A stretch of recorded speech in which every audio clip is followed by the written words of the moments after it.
Puntahan pa po natin ang ibang mga balita sa News 5. Balita naman po sa mga lalawigan, mga kapatid.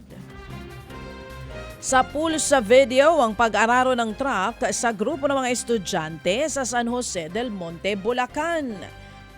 Naglalakad nga po sa gilid ng kalsada mga bata nang tumbukin sila ng truck na dire-diretso ang takbo. Naku po, ayun, aray ko po, Diyos ko, ay naku po.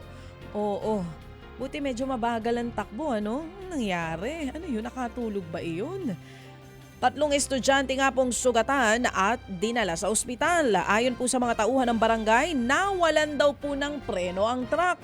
Yun na naman. Sasagutin naman ng driver ang gastos sa pagpapagamot sa mga biktima.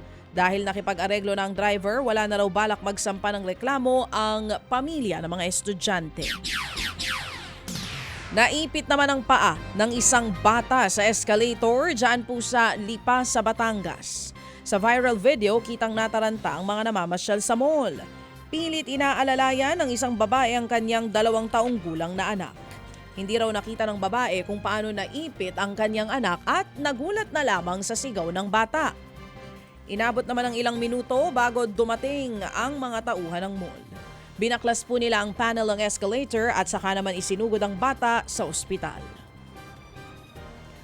Sa Baguio City, mga kapatid, ipinarada ang nagagandahang mga floats sa Panagbenga Festival at may mga disenyo po yan na nakamotor. Meron din namang mga bulaklak na kinorte pa ulit sa isang bulaklak.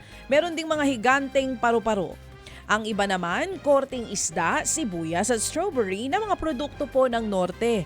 Sa kabila naman ng kasiyahan, may ilan ding nahilo at nilapatan agad ng paunang lunas ng mga medic. Sa kabuuan, naging matagumpay at mapayapa naman daw ang pagdiriwang ng pista. Ayon po yan sa pamunuan ng Panagbenga 2025.